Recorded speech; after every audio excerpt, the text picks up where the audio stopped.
Pulau Jawa, hari peringatan ini bertepatan dengan Tahun Baru Jawa atau lebih dikenal dengan Malam Satu Suro.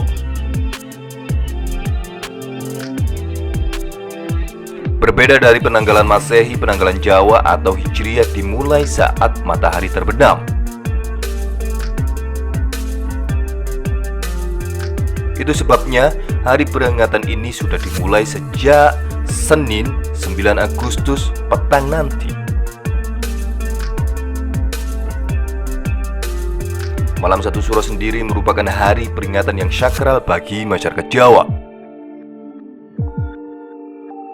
Pasalnya, pergantian Tahun Baru Jawa ini syarat dengan nilai sejarah, budaya, dan kepercayaan yang hingga saat ini masih dipatuhi oleh sebagian kalangan.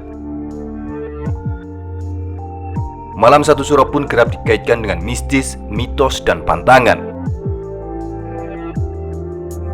Ada yang menyebut bisa mendatangkan kesialan, ada pula yang meyakini banyak makhluk gaib bergentayangan di Malam Satu Suro.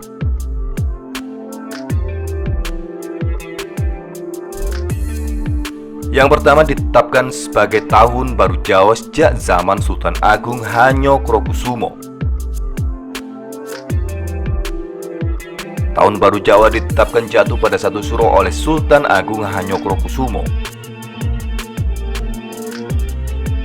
Ia adalah raja yang memimpin Mataram pada tahun 1613 sampai 1645 dan mendapat gelar Wali Raja Mataram. Pasalnya para ulama menganggapnya berjasa dalam menyebarkan ajaran Islam tanpa menghapus tradisi Jawa. Di tahun 1633 Masehi atau tahun Jawa 1555, Sultan Agung mengadakan perayaan besar-besaran dalam Slametan. Itulah ia menetapkan berlakunya Tahun Jawa atau Tahun Baru Saka di Kerajaan Bumi Mataram. Selain itu, Satu Suro dinyatakan sebagai Tahun Baru Jawa.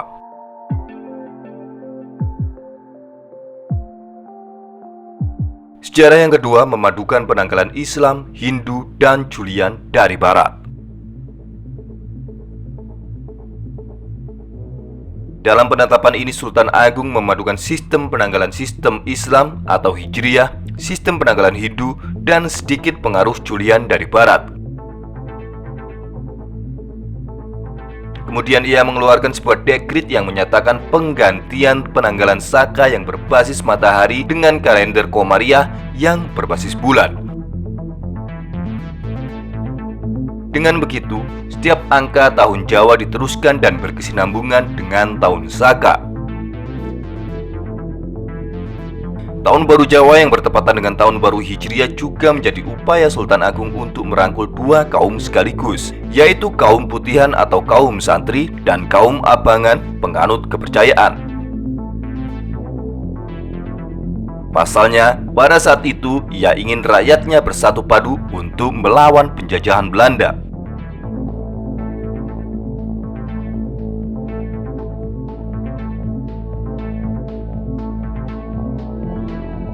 Yang ketiga, penuh dengan kepercayaan mistis. Malam Satu Suro pun dianggap mistis oleh sebagian kalangan. Bagi penganut kejawen, bulan Suro adalah bulan kedatangan Aji Saka ke Pulau Jawa. Aji Saka sendiri raja yang membawa peradaban ke tanah Jawa. Ia pun membebaskan rakyat Jawa dari cengkeraman makhluk gaib raksasa. Selain itu, sebagian meyakini pada malam satu suro arwah leluhur yang telah meninggal dunia akan bangkit dan mendatangi keluarganya di rumah. Ada pula yang percaya arwah dari orang-orang yang jadi tumbal pesugihan akan dibebaskan pada malam tersebut sebagai hadiah telah mengabdi selama setahun penuh.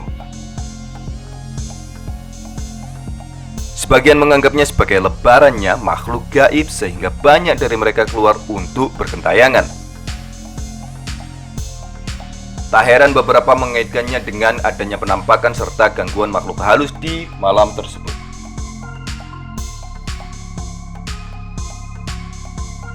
Yang keempat, mitos dan pantangan di malam satu suro.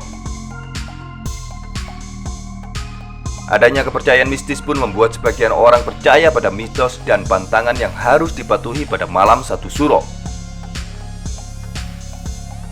Misalnya saja masyarakat Jawa percaya lebih baik berdiam diri di rumah pada malam Tahun Baru Jawa ini.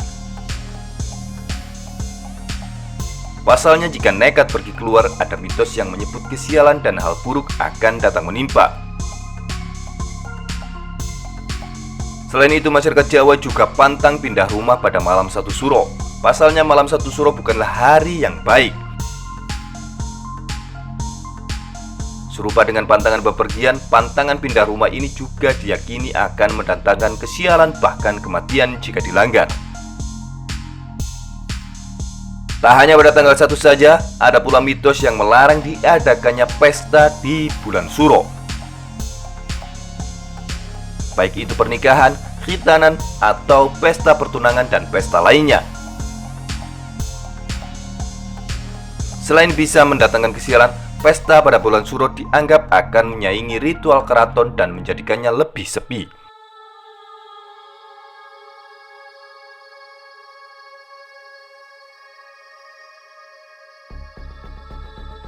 Lima, diwarnai dengan berbagai macam tradisi. Tak hanya diselimuti kisah mistis dan mitos, beragam tradisi pun digelar untuk memperingati pergantian tahun Jawa. Misalnya saja di Yogyakarta diadakan ritual lampah budaya Tapa Bisu Mubeng Beteng.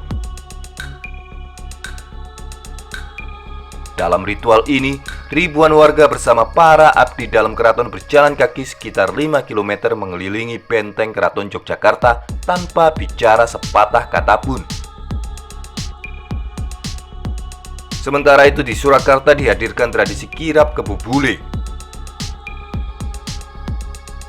Dalam ritual itu, ada beberapa ekor kebo bule atau kerbau putih atau albino diarak keliling kota.